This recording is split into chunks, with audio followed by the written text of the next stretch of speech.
Hey, what's up? It's Phoenix. I recently read the poetry book Piers Plowman, which was written by the medieval poet William Langland, and I would like to discuss this poem as part of my poetry series.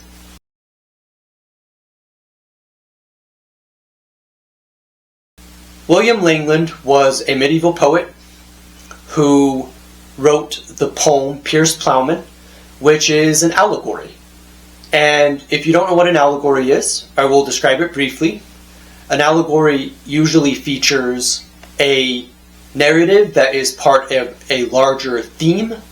So, for instance, a story that appears to be conversations with various characters, such as Piers Plowman himself, are actually a larger stand-in for a story about Christian morality and about Christian culture.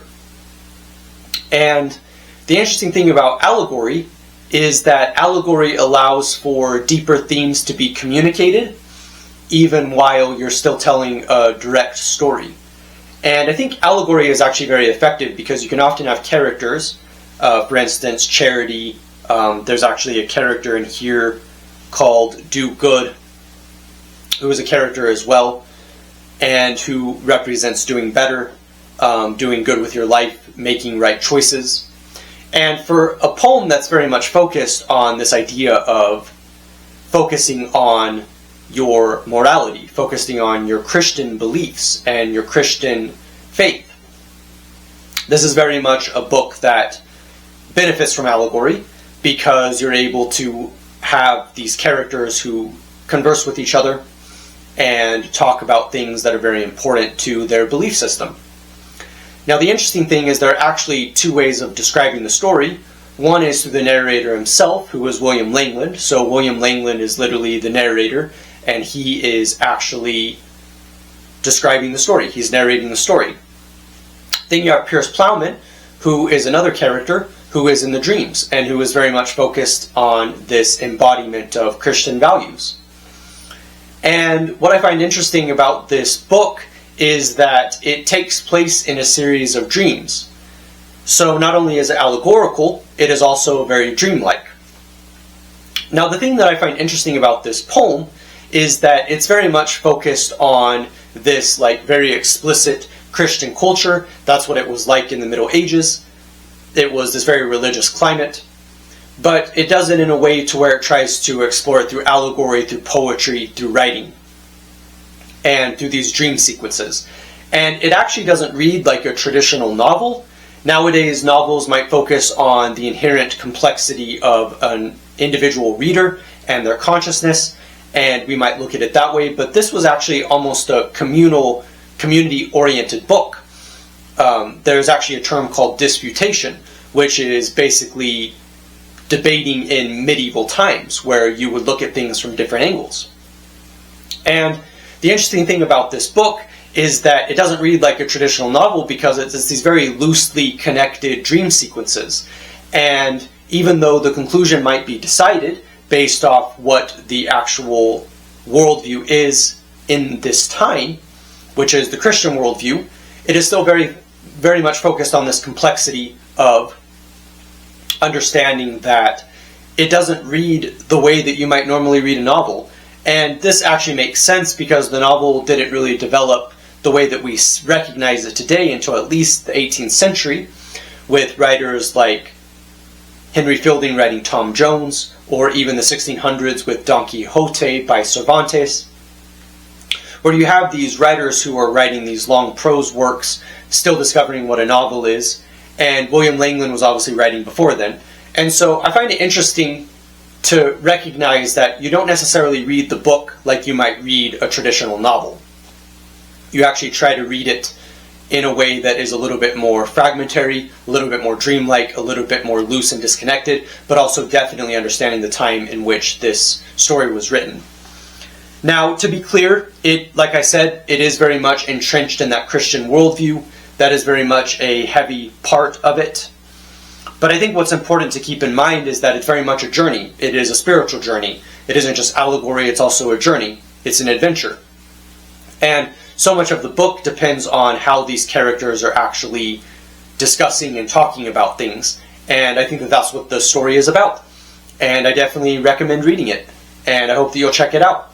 And I think that that is a helpful way of looking at it, of understanding what it's about, what it's getting at, and what the plot or the story is actually like. Now, the thing to be aware of is that I actually read a modern prose translation, so it's not the alliterative verse, it is not the actual poetry and medieval language that William Langland is writing in, and I admit that that is something that I wish that I could have engaged with, but just wasn't able to in this translation. So I actually wonder if reading the original would have been too difficult, because the language is very far removed from our own. And so to at least get a taste of it, it might make sense to read a modern prose translation. That said, it's one of those things where you would definitely get a lot by understanding the actual original writing and being able to read the original poetry. And so yeah, so I think that that definitely sums that up.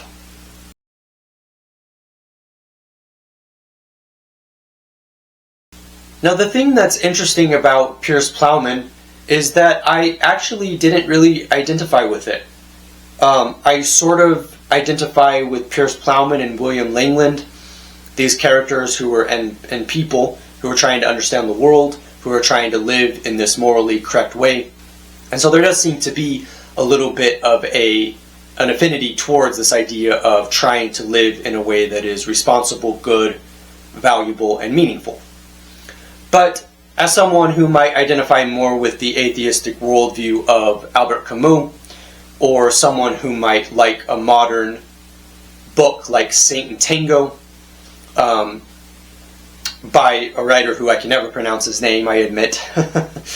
But the point is, you know, reading materialist science, for instance, rather than a medieval religious poem. And I have to admit, it definitely challenged me.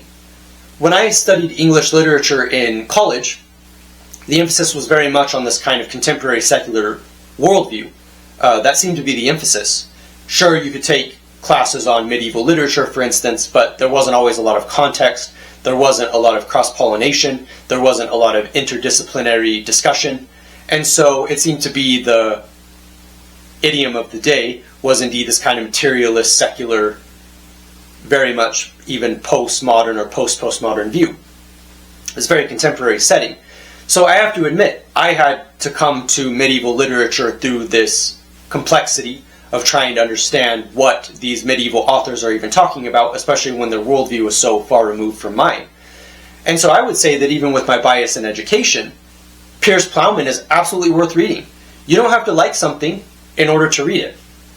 We often think that reading something includes agreement, or somehow suggests agreement, and that's not necessarily the case. In fact, I would argue coming to this text with as much alienation as I had was actually very important.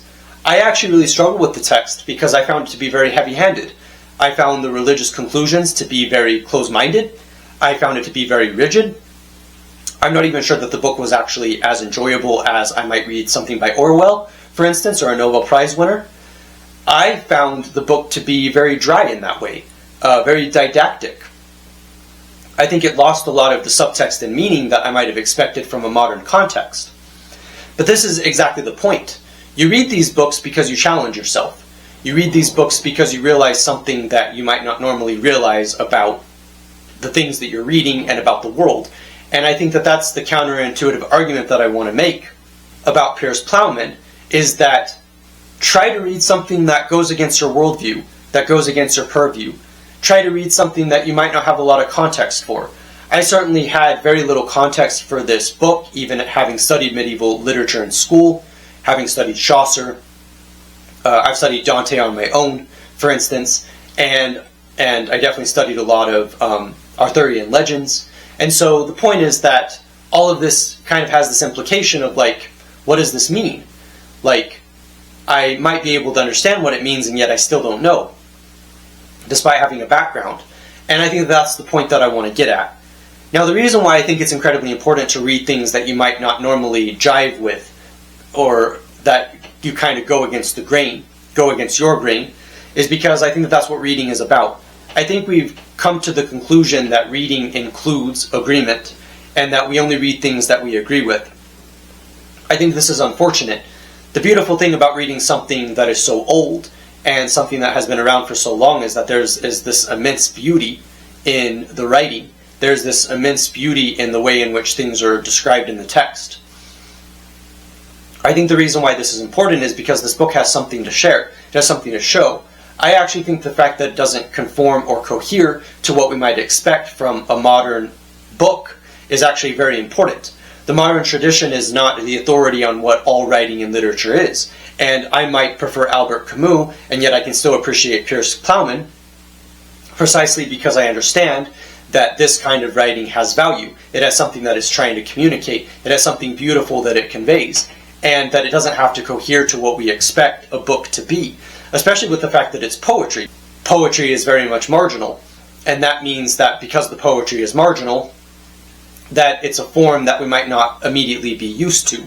And I think that's important that he's writing in this mode, because it completely goes against our expectations. It's not what we would have expected out of the book. It's not what we would have expected about literature or even a Nobel Prize winner. And I think that that is exactly the point. I think the more that we are able to recognize that books don't have to cohere to our expectations, I think the more that we are able to learn. That is why I want to make this counterintuitive argument. I think we've really gotten away from this ability to read things that we disagree with, to read things that because they give us a different perspective. And I think that that's what I definitely want to focus on. Now, of course, my theory is subject to debate, and I know that there's a lot of counter-arguments that can be made, but I'm only speaking for myself as a reader. I did not necessarily enjoy this book as much as I thought that I would, despite loving the writing, and that's mostly because I found it didactic and heavy-handed, as I was saying. But I think what's important to keep in mind is that as a reader, I definitely thought it was worthwhile. It's not as if I would always read this. It's not as if even medieval literature is completely in my purview and it's something that I'm going to completely study completely. But the point is that I'm glad that I tried it. I'm glad that I gave it a shot. And I think that as an individual reader, that is exactly the kind of spirit that I have. For instance, I might not be able to get as much out of the Bible because of the religious baggage, but I might still be able to appreciate the Bible as literature. And I think that it's the same point with Piers Plowman. You don't have to be part of a tradition or part of a specific community or part of a specific time period in order to get something out of a book. And I think that that is one of the lasting testaments of literature, and I think that that's what literature does very well. So yeah, I'm Phoenix. Thank you for listening. I hope that you'll check out my other videos, and I will see you soon.